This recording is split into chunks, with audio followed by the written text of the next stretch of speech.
Hi, Troy here with Lithogen.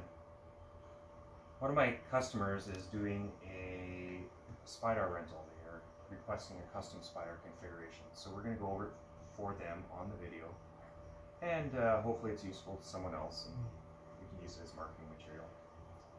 So the basic components of a GPR system, at least the sensors and software GPR systems, are an antenna, a controller of some sort. Usually it's a DVL. In this case it's the Spidar controller. Plus a battery and the cables required to hook everything up. There are a couple of optional components, odometer wheel and GPS, which are usually configured in a GPR system depending on the customer requirements. In this case, the customer wants the odometer wheel so that their traces are equally spaced and they're going to be operating on a smooth surface. So we're going to go over the device itself. Starting with the components in here. Because this is a Noggin Spidar system, it has capability of operating 2 antennas at a time. These are 500 megahertz antennas, the shielded variety, with the skid plates on. The customer is going to be putting a long pole through here to set their spacing. Right now these poles are in here just as placeholders for our own configuration here in the shop, but the customer will be providing their own pole. And then they'll just be pulling from the pole in the middle. There's a cable that goes from the secondary sensor to the Spidar controller, and from the primary sensor also to the Spidar controller. I've numbered on the system the one that's underneath the controller is unit number 1, and this is number 2. The other things that are configured here are there's a battery. The battery is just on this tray. This tray we built here with the Lithogen, just customized it for the customer. The battery is just on with Velcro. We're going to ship a spare battery, so if this battery doesn't last the whole day, it should be really easy to swap it out just by Velcroing it on. Just make sure it's kind of ratcheted down tight so that it doesn't move when you're towing. The GPS on here is a Geo GPS, which we like to use for a lot of our geophysical equipment. It's just mounted on here with Velcro, but it's not going anywhere. It's quite difficult to get off. Make sure that the GPS is powered on before you do anything. There's also an odometer and an odometer cable coming in the back. It's got a little extra slack in it, so just tape it up so it's not dragging in the wheel, or Velcro it up, sorry. There's the power cable here that goes to the battery. Again, just because it's got a little extra slack, just take the loops and put some Velcro on it to make it clean. If you come around to the other side,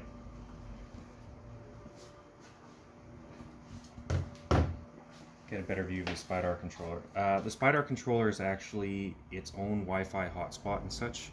We're going to turn it on right now by pressing power, and you'll see it's going to boot here while I explain some of the things on it. This here is the Wi-Fi hotspot antenna.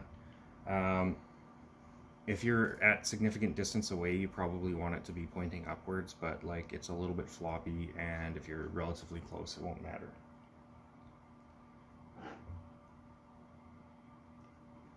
Once it's done booting, it's going to give you an IP address there.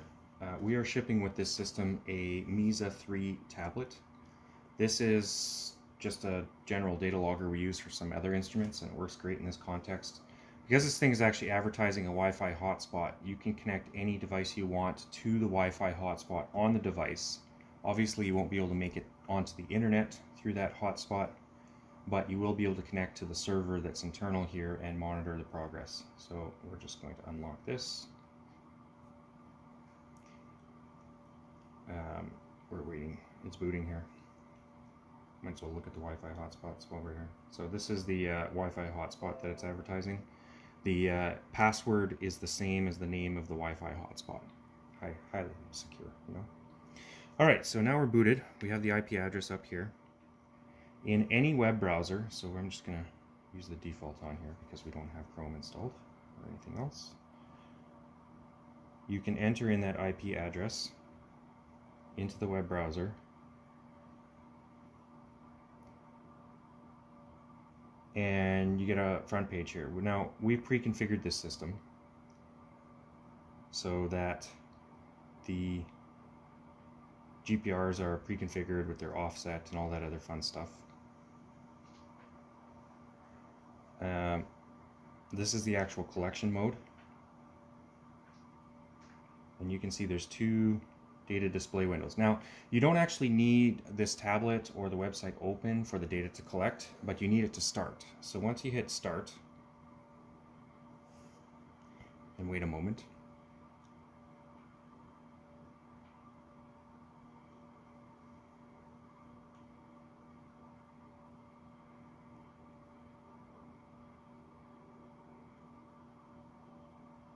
there, okay.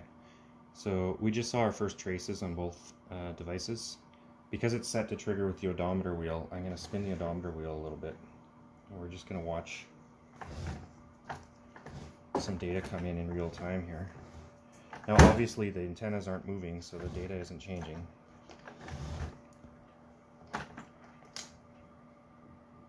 That's a little bit easier. But if I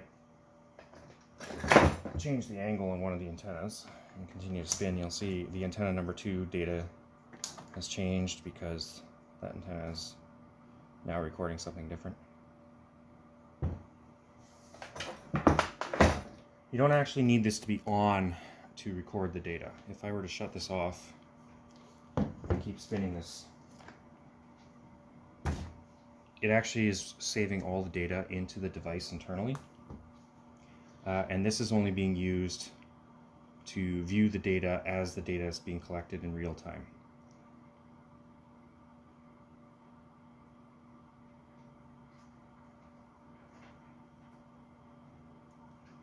So we went back to there, and now it says stop. You can't see the data we just collected a moment ago because it only shows whatever's collecting since you've loaded the website, but it's all saved in the device. There's some view settings here. Changing these settings won't change the data as stored on the device, but it might change how the data is viewed on the device.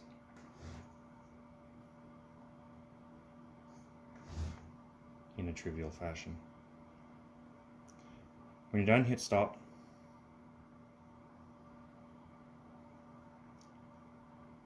And then go to project management. You can decide to download your data here. If you hit download, it will download the fingers you have used are too fat. It'll download onto the computer here.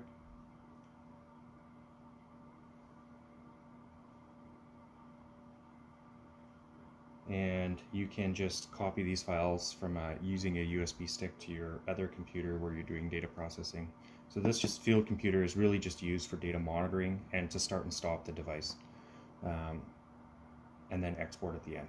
You could also, if you want to, plug a USB stick into the device and tell it to export that way, but you still have to log into here to tell it to export to that USB stick because there's no buttons on here. The only other questions that we are going to have from the customer are about packing and shipping, and once we've got that done, we're going to take some pictures for the customer, and that's it.